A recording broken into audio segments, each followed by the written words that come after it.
Matt, you want to go first? want to go ahead Yeah, and so answer? Rashad, I have a couple questions for you. So, first and foremost, UFC is such a high intensity combative sport. It's man versus man, one-on-one, fighting in an enclosed cage. Like, that's an intense environment.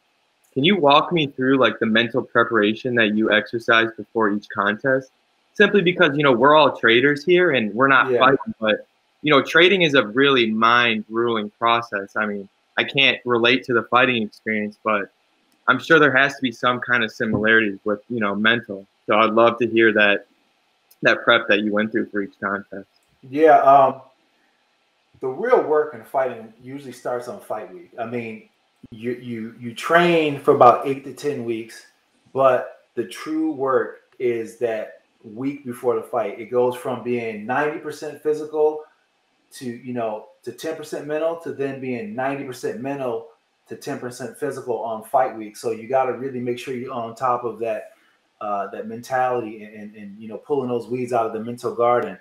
And it's a process. Every single day it gets closer to the fight. You have to take yourself somewhere different each and every single time, because as a fight gets closer, the person that you see before you, the person that's friendly with the fans and stuff like that, that person can't get into the octagon and fight. You almost got to have like an alter ego, something that you can hit a switch and become that person. Because when you're in the cage, you got to be an animal out there, because the opponent that you're fighting, he's trying to separate you from consciousness in the worst kind of way.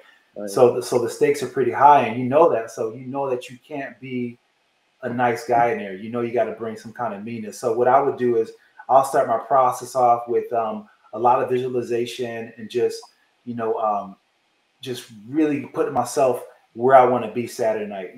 Thinking about every single outcome, thinking about more or less perfecting my technique. Sometimes if you go on the road of thinking about what's going to happen, then it can really hold you back from really going out there and fighting the way that you want to fight. But if you think about just executing, think about just the X's and O's, just executing. I'm gonna throw this perfect punch. Then it allows your mind to go somewhere else. Because no matter who you're fighting, it doesn't even matter. It's always about you. The person across the cage, it means absolutely nothing. It's all about what you're going to do and how you're going to impose your will on them. But that has to start right here. And a lot of times when I would get a little too into my mind, I would just stare in the middle and just be like, I don't give a fuck. And I would just start saying that over and over again. I'll just start saying, I don't care. I don't care. I'm not afraid. I'm not afraid. And I'll just, start yelling at myself sometimes if I still felt it, because what I would do is I would just say, I don't care, because what happens is you get to the point where you start to be afraid of what's going to happen if you don't win. Then all these if you don't win start to, if I don't win, I'm not going to get this. If I don't win, then people are going to say this. If you don't say, you know what, I don't care, then you're going to have that hanging in your mind. So I just deplete myself from any cares, and I just start standing in the mirror, just like, I don't care, I don't care, I don't care, I don't care. So I work myself in a lather till I really, really believe it. Right. And then at that point, I'm ready. I'm ready to go out there and just, whatever happens, happens. But it's me coming at peace with the fact that I got to make peace the worst outcome, and I got to be okay with it, because winning and losing is based on the guy who's willing to lose to get that win.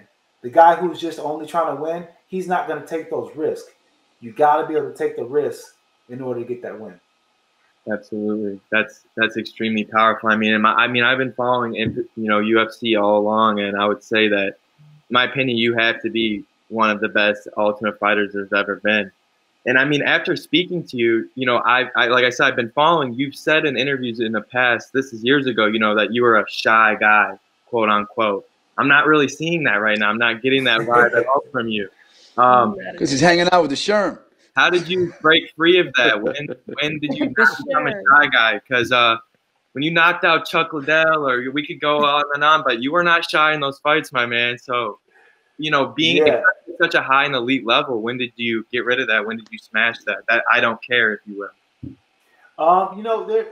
It was, I guess, once I started to really, believe and see in myself, I think when I was more or less shy, I had a lot of insecurities, you know, and I kind of felt as if like people can see them too, you know, and that kind of made me just, you know, kind of unsure of myself in a way. But once I started to really understand myself and start to, you know, believe in myself, then the shyness went away, because, you know, I wasn't afraid for people to look at me. I wasn't afraid of being vulnerable. You know, it was the vulnerability that I feel made me kind of a little bit reserved, because I didn't, you know, maybe afraid of, you know, not being accepted or whatnot. But once I let go of that vulnerability, it was like, all right, whatever, you know, if they don't, they accept me, they don't. If they don't, you know, if they do, they do.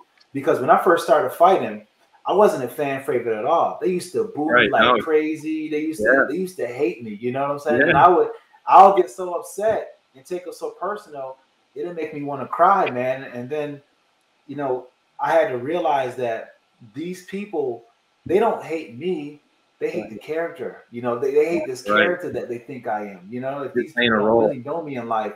And once I started to understand that, and once I really started to take the personal feeling out of it, then I was able to accept that booze and whatever they had to do. Then I started to like it. But then once I started to like it and enjoy it, then they start cheering for me. Yeah. Well, you definitely owned it, man. And those are my questions. But I really appreciate, you know, both of your guys' time. Like I said, sound dudes, man. But you're one bad mamma jamma, man. Man, I appreciate it. Appreciate you, brother.